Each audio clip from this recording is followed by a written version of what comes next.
Let's begin our fourth batch with the startups. Salesforge, the ones to begin with. Let's greet them with a big round of applause. Do we have the energy? Yes, Salesforge.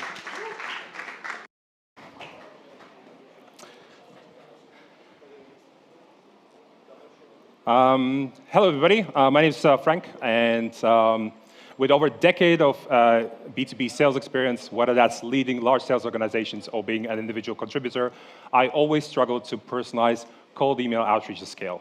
And ultimately, what happens these days is when you're sending a bunch of emails is that your emails land in spam. A lot of them are templated, hence users are facing fatigue with them. And then what ultimately ends up happening is that due to CAC inefficiencies, you end up hiring more and more sales reps, and you're kind of growing at all costs. What you've seen actually here is that we're able to make a huge difference as an increase drastically the open rate and also reply rate. And so how do we do that? First of all, we assemble a bunch of leads. Then we have an execution engine that we have built through various features, whether that's plugging multiple inboxes under a single user, doing email warm-up, email validation. Then we leverage GPT-4 to match seller and buyer data. So what is it that you sell versus what is the buyer and what we know about them from LinkedIn and many other sources. And then we compute unique emails at any scale and any language. This is the future. This is where we're headed. We're looking to build out many other capabilities across LinkedIn, predictive power dialer, and many other features. But ultimately, we are building a data lake behind the scenes, clustering companies, and then using those companies in those clusters with ML models and Gen AI models on top of that to essentially bring significantly more powerful efficiencies. That provides network effect, and that ultimately improves their performance over time. This is our total addressable market, so it's quite huge, but ultimately we're targeting the sum of 450 mil. This is specifically looking at all the employees that exist on LinkedIn, so doing bottom-up analysis. Here you have a competitive landscape. So in the top left quadrant, you are seeing a bunch of players that just personalize a few emails, so they don't do any sort of scaling. And then in the bottom right quadrant, you have companies that actually send a lot of templates at scale. So we're bridging the gap between the two, and that's where Salesforge exists. We're able to compute many emails at scale being designed for that particular recipient. In terms of our kind of go-to-market and business model, we're a standard B2B SaaS. We have only 2 plans on the website. It's a land and expand strategy. So think of it in a way that you buy a dead sheet plan, and then you kind of, with your consumption increase, you're drastically paying more and more over time. And we're ultimately targeting 1 to 50 people employee segment. In terms of the traction, probably the most important slide.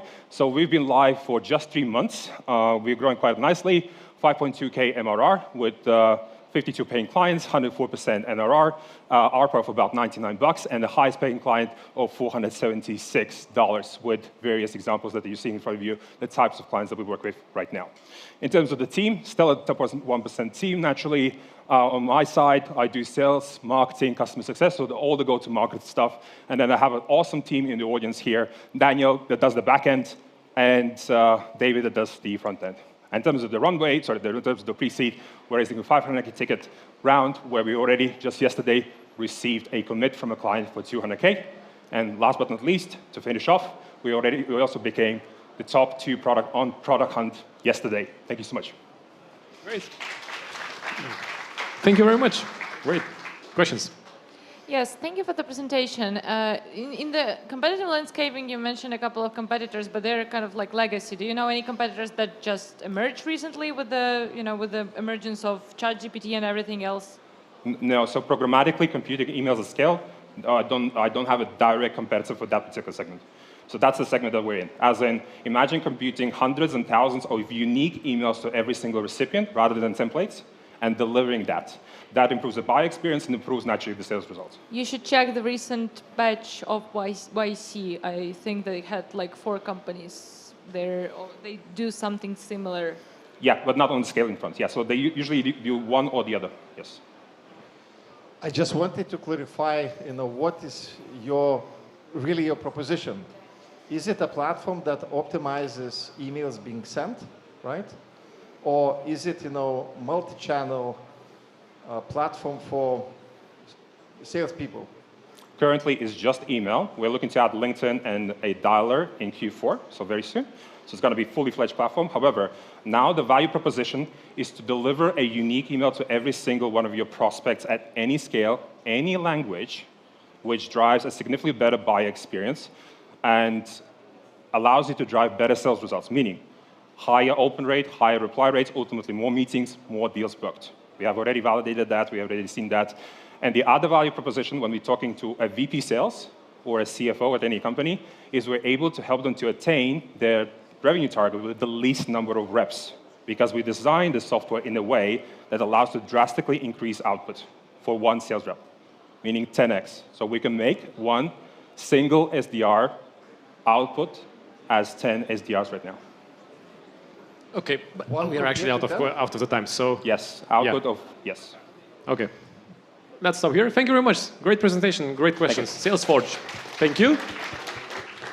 As I said, we have to be quick. Now, a very serious question. Do you have Murmur? Murmur? Murmur, meow meow? Anyone? No? Looks like we don't have the team Murmur, so hopefully they'll come later. So judges, be sure. Now we move to our third team, which is Boop. So Boop, hopefully you're ready. And the next on stage is Biotech, so get ready. But now, Boop. Thanks.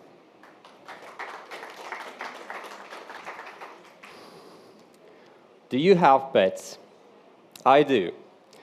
And traveling makes me stressful every time because I cannot take my chunky cat with me together. Of course, my parents, my friends often help me in this situation, but what happens when they can't or they travel with me? I'm Gytenis, a former product manager at Vinted, now second startup founder and CIO of Boop, pet care app. Our team has 10 plus years expertise building successful products in Lithuania and abroad. All of us are pet owners, as you can see here, so we all know how to solve the problem finding same-day pet sitter when you travel. We started last year as ourselves providing pet sitting services through the app. As you can see here in the map, there are just few people, our team and friends. Being in shoes of pet sitter helped us understand what really needs to make things work with this process. Today, this map shows that we have 30,000 members in Lithuania using our app, 500 of those paying customers, and our app review averages at 4.9 for all the services provided through the app. We created actually a one-click button for booking a pet sitter through the app. You can see all the nearby people, book them, and that's it. What's more interesting, that 40 to 60% of prices are lower than the nearby hotels for pets. And that's make your services affordable.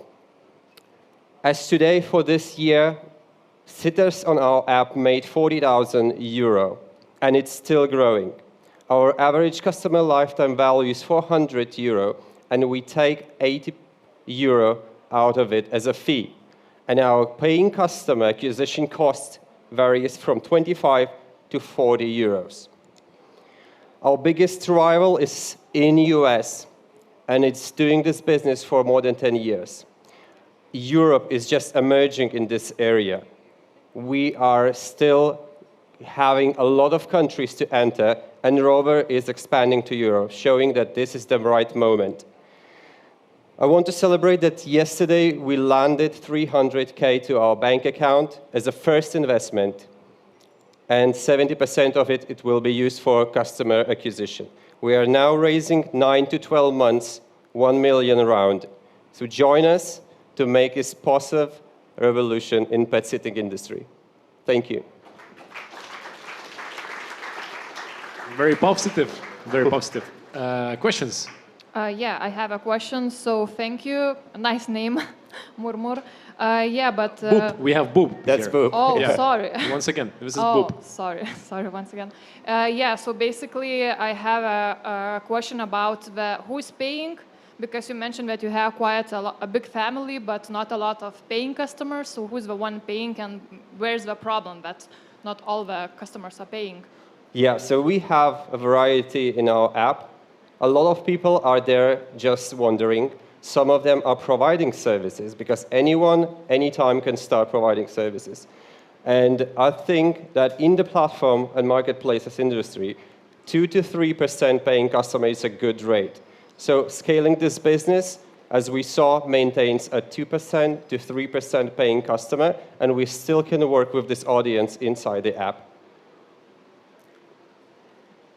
Yes. Any more questions from the jury? No, looks like very good. Thank you very much. Great presentation. No worries. Thank you. Thank you. So once again, this was Boop. Be sure to put on the right name with the numbers. And next, well, FairFix should be getting ready, and next on stage is JelloX Biotech. Okay, let's welcome Jello. Okay. Yeah.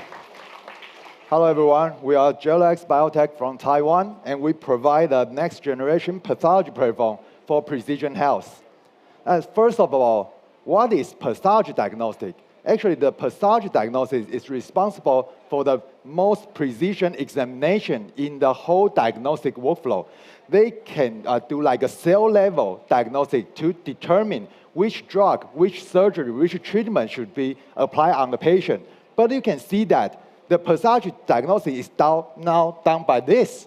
So it's not like precision at all. So why pathology is still not digitalized?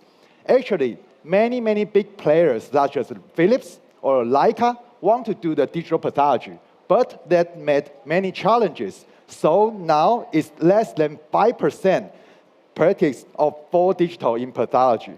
And with JelloX, to make the digital pathology much easier to use and lower the entry barrier, we provide the 3D, AI, digital pathology solutions, so the efficiency will raise 20%, budget will down 50%, and it's plug and play.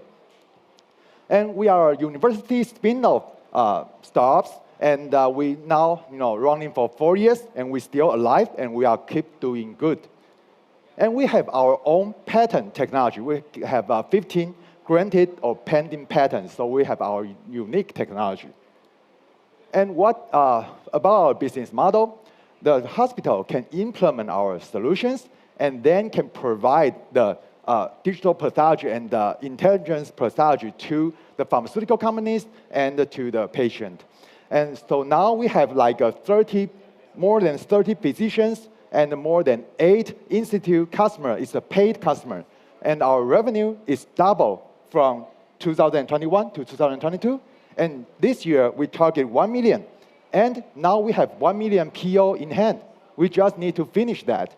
And next year, we want to target $3 million in our revenue. Why can we do that? We're doing this whole business with the partners.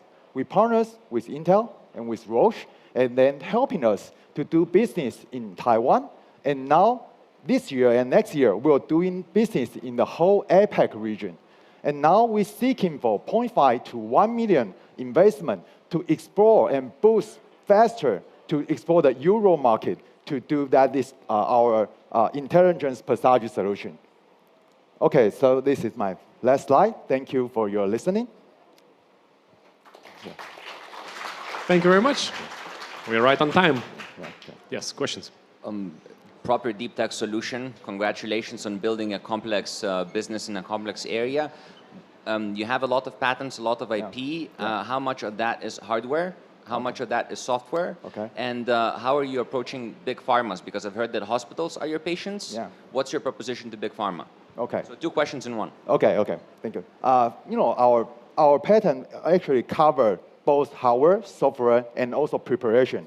So it's like almost 1/3 in each categories. And for the pharmas because the pharma want to do like a clinical trial or patient screening, so we can provide much more precise patient screening capability in the pathology. So the hospital can using our technique to provide much more precision screening for pharmas.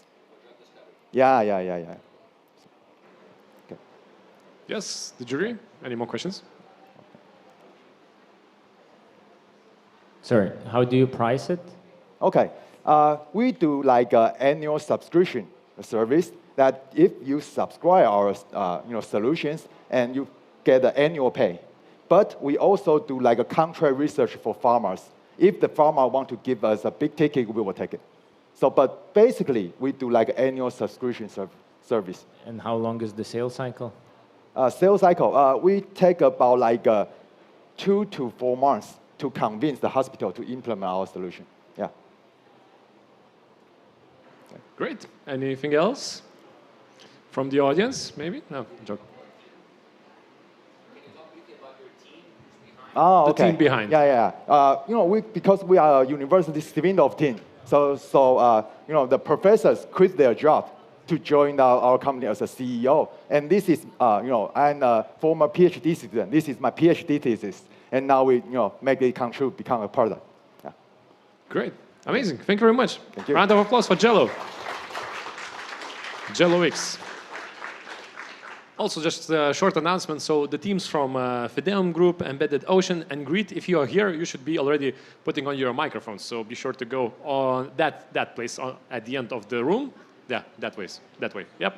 And the Greta team should be already being prepared. Now we are going to have FairFix on stage. A round of applause for FairFix. So, hi all, I'm Emilis, and today I'm going to tell you why you need to download FairFix. So, did you know that automotive workshops, they tend to plan only 2 to 3 days in advance? That is due to lack of customers and lack of correct time management. And even then, every 5th of those appointments end up in a no-show. The other thing I can tell you is around 70% of people sitting here are actually concerned about being overcharged by the workshop.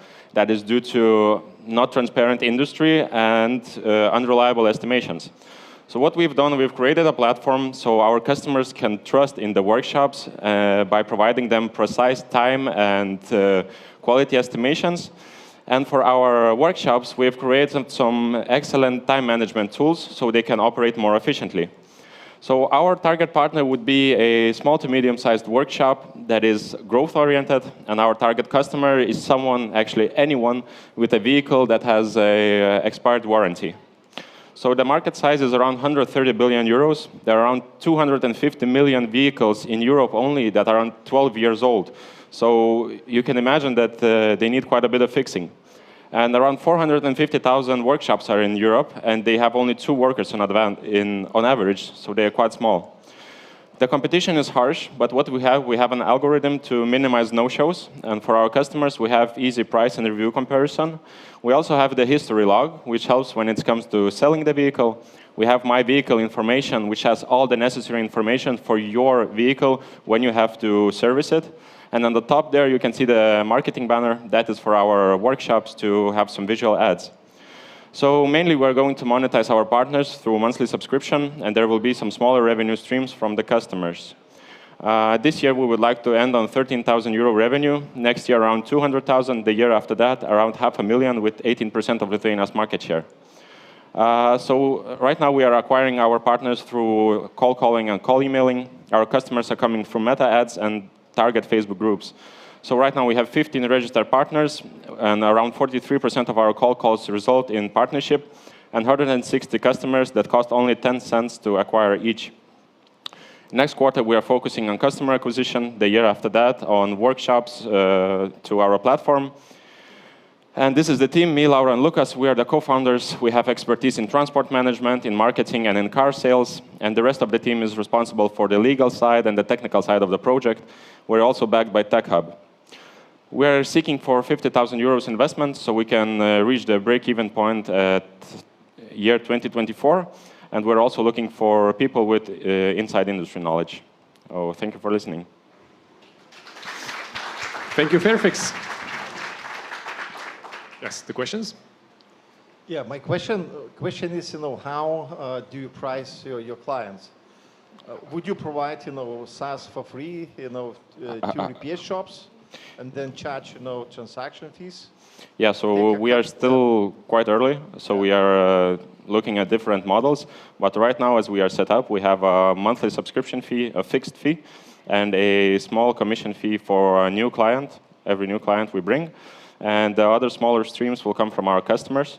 So private customer and our business customer essentially pays for each extra vehicle they add to their account.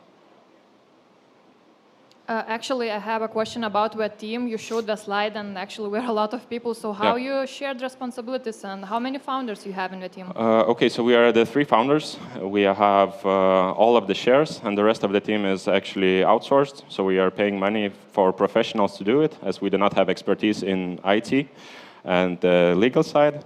So yeah, that's the team. How much can you earn from one transaction? Sorry? How much can you earn from one transaction? So on average, one appointment to the workshop costs around 550 euros in Europe. So we are still, again, playing with the pricing, but around 15 to 20% for each new client. And now we have done the calculations with 50 euros for monthly subscription. But why is it only for new clients, not per booking? Because some clients will be repeated, right, and come once again and once again, right? Yeah. So I think the problem in the industry is actually that we need to have as many customers as possible, because in reality you are servicing your vehicle maybe 2-3 times a year. So if we begin to charge every time, maybe they would like to choose another route. But if we are not charging, then it means that they can use the platform for free again. Great. Yeah, let's stop here because the time is out. So FairFix, once again, thank you very much. A few more in this batch. So Embedded Ocean should be preparing, but now on stage we have a startup named Greta. So a round of applause for Greta. Everybody hates waiting, especially when hungry at a restaurant. Have you ever been in this situation when you want to order one more beer, but your waiter is not around? Or maybe you're in a hurry to leave, but waiting for your bill takes so long to arrive? My name is Arnold, and I've been in these situations many times. My best friends, they were as well. Luckily, we all came from big technology companies having multiple years of experience building IT products. So we all quit. We quit our jobs and built Greta, product that allows you to order and pay at the restaurant using a smartphone. It works super easily. Firstly, you scan a QR code on the table and restaurant's menu opens in your browser. You can select the specific dishes you want to order and send them directly to the kitchen. We have integrations with the biggest point-of-sale machines, making sure that no interaction is needed from the staff. When ready, guests can pay the bill in full, or they can choose the specific items they want to pay for. No more hassle calculating the money, doing the bank transfers to your friends when eating out together. And of course, tips. You can leave them with the same payment, and they go directly to your waiter's bank account. Restaurants love Greta. With our help, they're able to perform well even in the peak hours. We see increased numbers of reorders, allowing restaurants to generate more sales. Also, the table rotation is faster, allowing restaurants to serve more guests, and of course, staff. They are always smiling at us because their tips increased by 40%. With this in mind, we managed to demonstrate a brilliant traction in Lithuania. Over the last 6 months, we onboarded more than 150 restaurants, including the biggest chain restaurants, sports arenas, hotels, and this number is growing every week. Our current total gross processing volume is super close to 1 million euros. We're definitely hitting this number next month. And a few weeks ago, we started our expansion to Latvia and Poland. We already see first signs of traction in these markets as well. I think it's obvious how big the hospitality industry is itself, but currently we are focusing on Europe, where we have over 900,000 restaurants that are making over $17 billion in yearly revenue. Our pricing is super simple. We have a fixed license fee, which varies from 20 to 150 euros per restaurant per month, and we have a processing fee calculated from each transaction. That's it. It took me less than 3 minutes to explain our startup. Most restaurants will make you wait even longer for your bill, and Greta is changing that because we know that everybody hates waiting.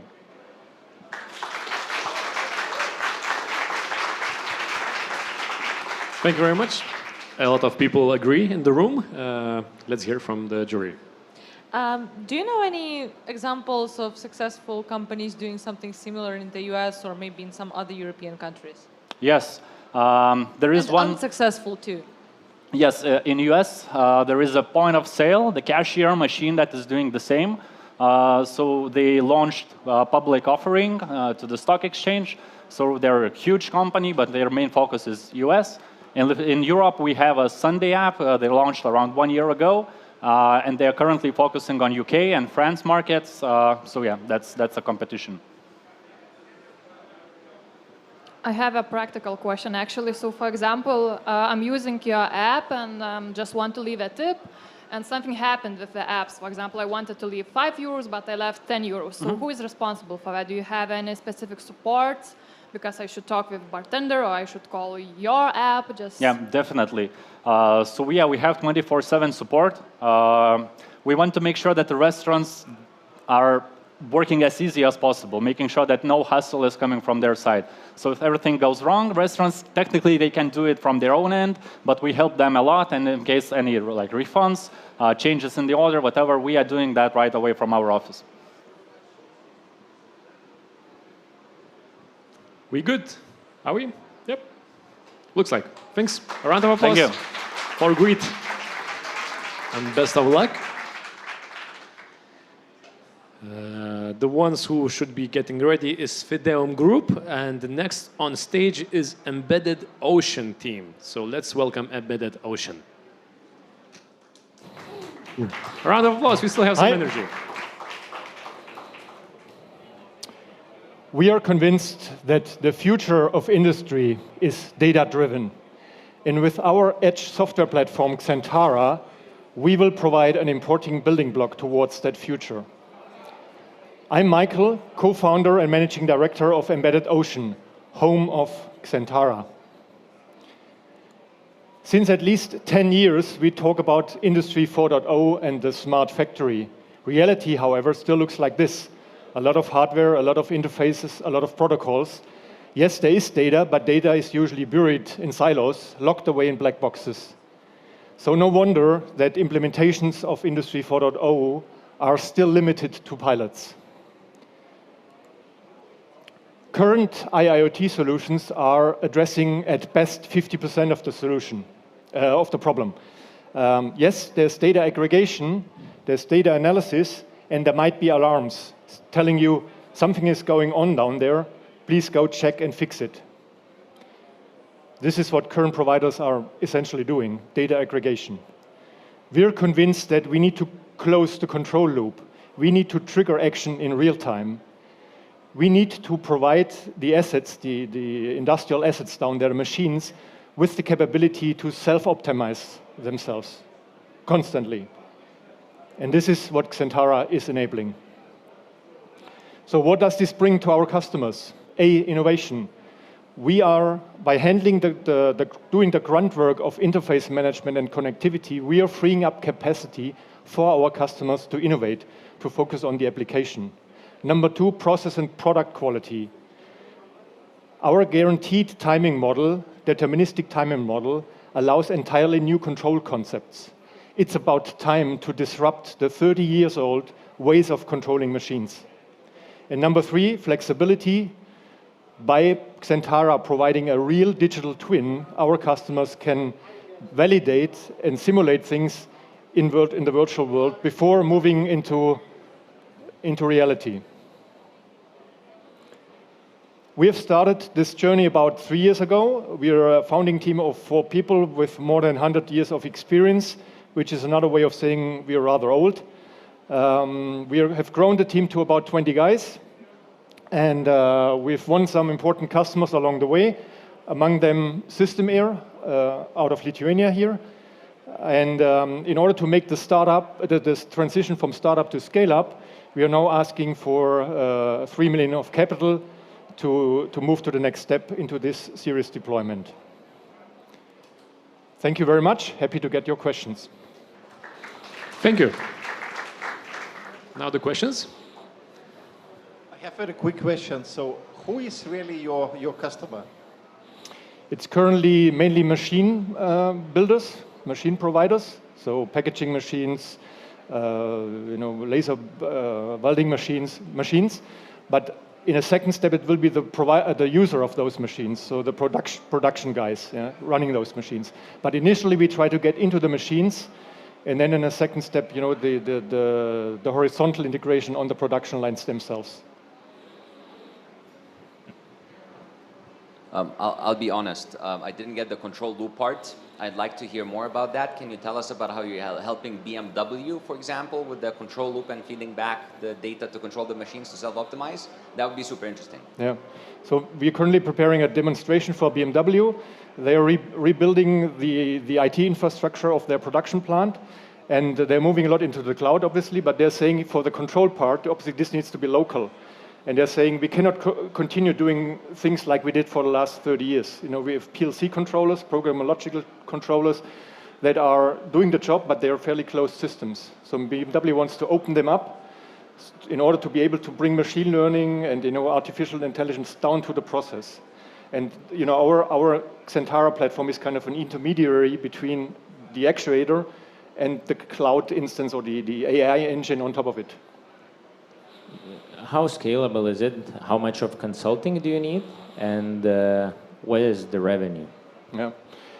Initially, there's a bit of consulting required. That's why the current revenue we had is 80% project-based still, 20% license-based. This is basically what we are aiming now for, software licenses. But we need to have a minimum set of kind of end-to-end solution first, to get the licenses out. Licenses will be perpetual initially for the machine part, and once we go into production, it's subscription-based. Great, and the time is out, so a big round of applause for Xentara, Embedded Ocean. Thank you very much. Also, before we go on with our next startup, so Murmur, Team Murmur, are you here? Maybe it's your last chance if you're here. If no, let's then continue without Murmur. Our final presenters of this fourth batch is Fideum Group. Fideum Group on stage. Ooh. Good afternoon, ladies and gentlemen. I'm Anna, CEO and co-founder of Fideum Group. As we navigate the convergence of digital and traditional assets, a very clear challenge emerges: how we can integrate them seamlessly. The digital transformation in finance isn't just a trend, it's a paradigm shift. But with change comes challenges. The hunt for reliable integration allies, the fragmented asset services, data protection, and other security concerns. These challenges underline the growing pains of the industry grappling with the digital asset evolution.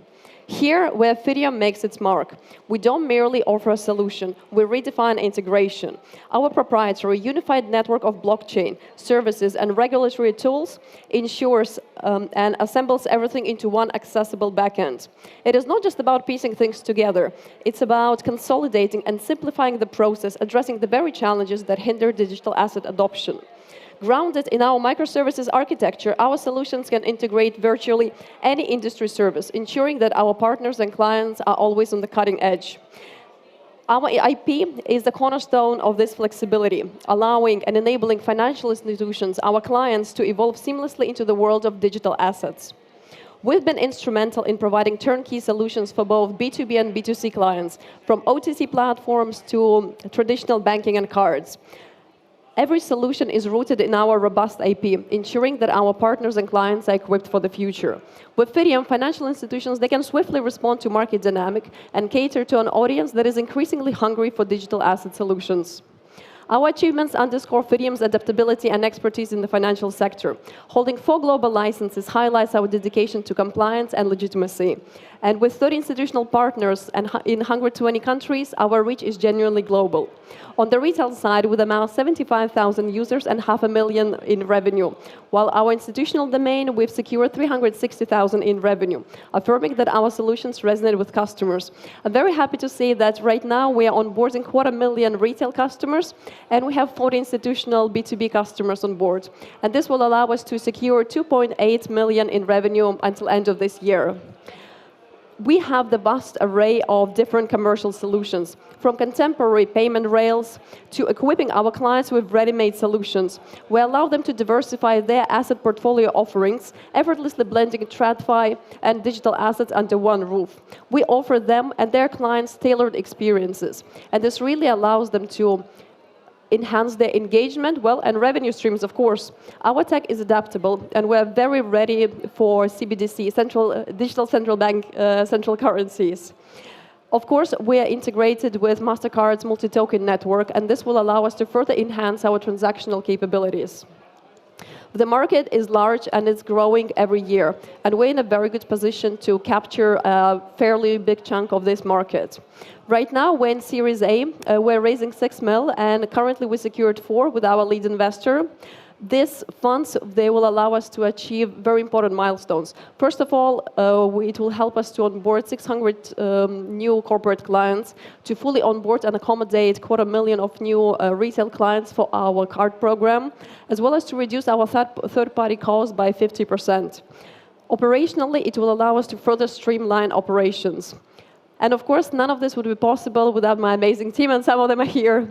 So our track record in both retail and institutional speaks for itself. Driven by the team with 70 years of experience, we're not just another player. We're a bridge between TradFi and New World. And just today, we've secured partnership with MasterCard, and we're officially in the batch of MasterCard Lighthouse from Baltic. So hey, and thank you. Thank you, Fideum Group. Now the questions. Who wants to start? Probably was so great that nobody can speak right now.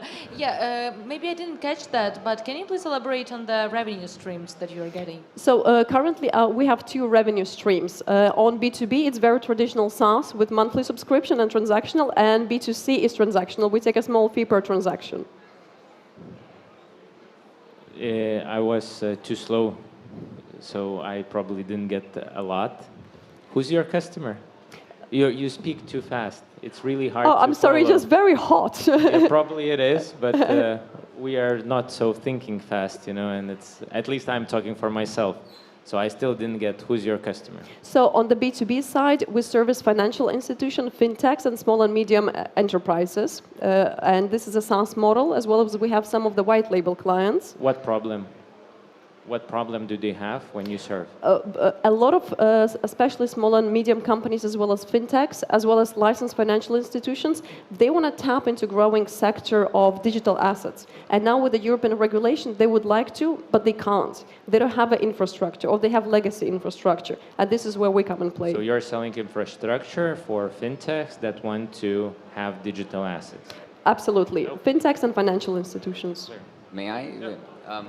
I've heard there's a lot of integrations, so decentralized central bank currencies, digital assets, proper fintech, so on and so on. How complex is your blockchain and non-blockchain engineering? Can you talk to us about your tech stack?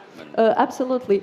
When we build this, and we build it from the ground up, we ensure that we're building on the microservices. So we have separate stacks for payments, cards, processing, and different blockchain services and RegTech services. And this allows us to be flexible, and if need, we can really change or adapt tech to the partner needs.